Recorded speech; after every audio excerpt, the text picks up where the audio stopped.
ब्रह्मा विष्णु महेश की जो पूजा करते हैं उनको ये काल गीता ज्ञानदाता मना करता है कि राक्षस स्वभाव को धारण किए हुए मनुष्यों में नीच और दूषित कर्म करने वाले मूर्ख मेरी भक्ति भी ना करते। अब इनको ऐसा क्यों कहा, यहाँ थोड़ा सा प्रमाण देना पड़ेगा। जैसे हिरण्यकशिपु ने रजगुण ब्रह्मा की पूजा साधना की थी और उससे कुछ सिद्धि प्राप्त करके वो पंसारी बन बैठा एक हल्दी की गांठ से, अपने पुत्र प्रहलाद का शत्रु बन गया, ना जाने कितनी यातनाएं उस मासूम बच्चे को दी और अंत में राक्षस कहलाया और कुत्ते वाली मौत मारा गया।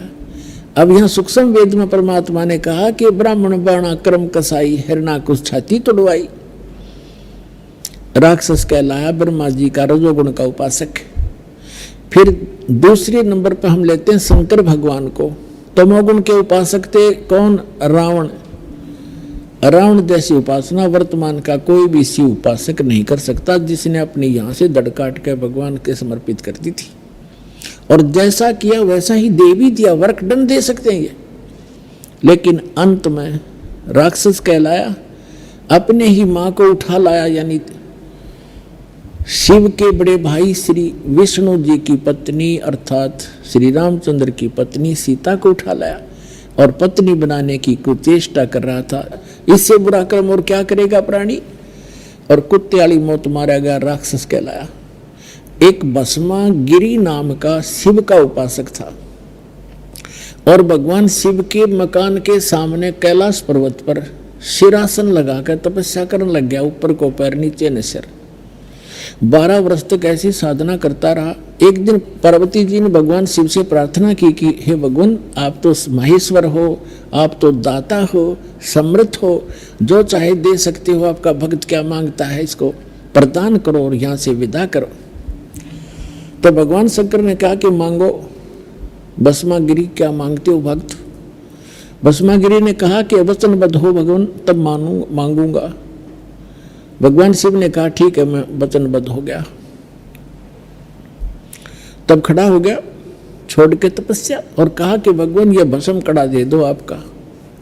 जो भगवान शिव ने अपने हाथ में भस्म कड़ा डाल रखा था, उसमें एक शक्ति थी कि जिसके भी सिर पे करके ऐसे और उसको कह दे भस्म, वो उसको जला देता था, राख बना देता था। और इस बात का ज्ञान था भस्मागिरी को। तो भगवान शिव ने वचनबद्ध हो चुके थे, निकाल के वो कड़ा भस्मागिरी को दे दिया। ज्यों ही वो भस्म कंडा हाथ में आया, उसी समय तेवर बदल गया। वो शिव का पुजारी, तमोगुण का उपासक, और कहा शिव जी होले होशियार, अब तुझे मारूंगा, पार्वती को अपनी पत्नी बनाऊंगा। और चला ऐसे करके भगवान शिव भाग लिए। अपने आत्माओं, हम इन नकली गुरुओं के भकाए हुए, भ्रमित किए हुए ये माना करते थे भगवान शिव कालज्जय हैं, मृत्युंजय हैं, ये अविनाशी हैं, अंतर्यामी हैं। ये तक कोई ऐसा भी ना पाए, ना अंतर्यामी थे भगवान शिव और ना ये अविनाशी थे। अविनाशी होते डर के क्यों भागते, वहां खड़े हो जाते, आ भाई कर भस्म, और भाग लिए। और अंतर्यामी होते थे, ये पता होता है ये दुष्ट क्या दुर्भावना लिए साधना कर रहा है, वो अंतर्यामी भी नहीं है। आपको पता ही है कि फिर भगवान ने स्वयं आकर पार्वती रूप बनाया, विष्णु जी ने नहीं। वो एक ही मालिक है जो सबके दुखों को दूर करता है, लेकिन बाद में विष्णु रूप बना लिया। शिव जी को न यकीन ना हुआ हो इस बात का, पार्वती रूप बनाकर भस्मागिरी को मारा, भस्मा असुर कहलाया। फिर उसके बाद वो राक्षस। तो कहने का भाव ये है कि शिव का उपासक कैसा दूषित कर्म भगवान मानने और उसकी पत्नी पर बुरी नीत कर रहा है, इससे दुष्कर्म करने वाला कौन होगा? राक्षस स्वभाव को धारण किए हुए मनुष्यों में नीच दूषित कर्म करने वाला मूर्ख है। अब 4 गालियां इकट्ठी दे रखी है। अब बात रही विष्णु जी के सतोगुण के उपासकों की।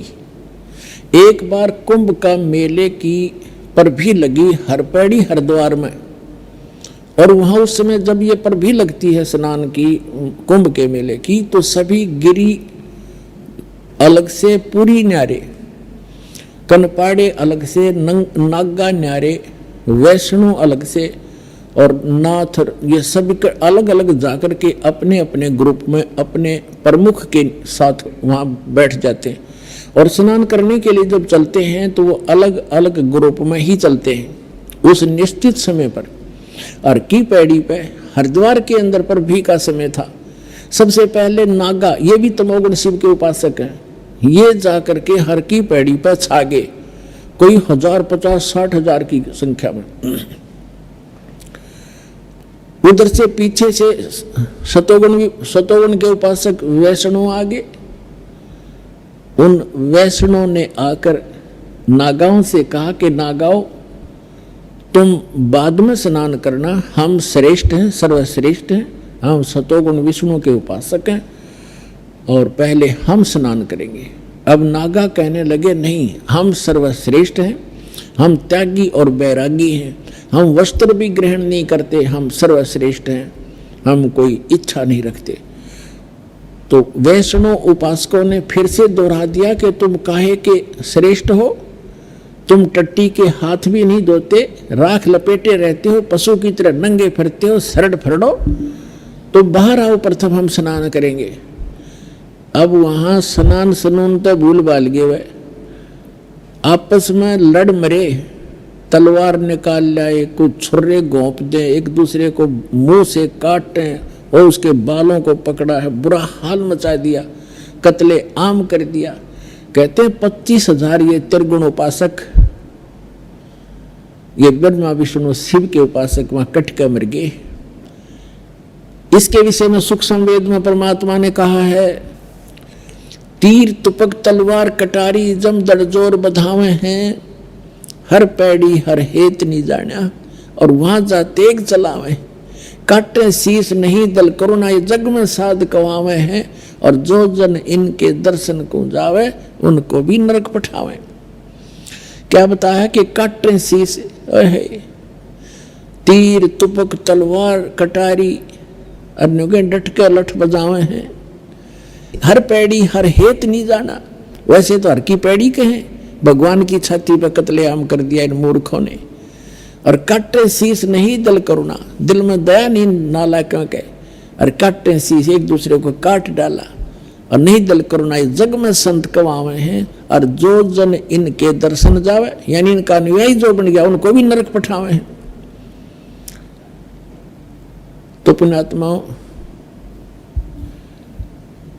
आज का जो सत्संग इतना ही है।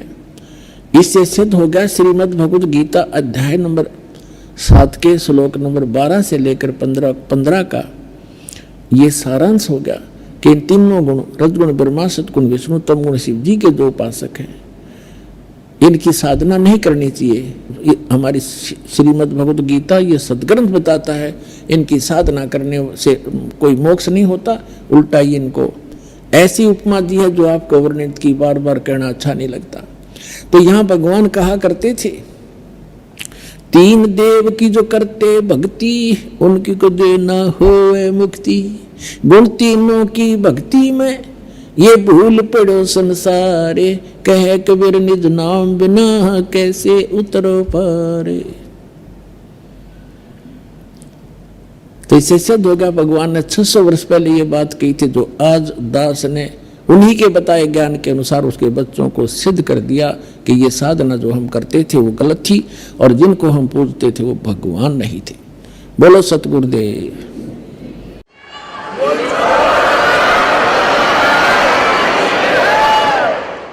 सत साहिब जो गुरु बचन पे डट गे रकट गे फंद 84 के, भाई जो गुरु बचन पे डट गे रकट गे फंद 84 के।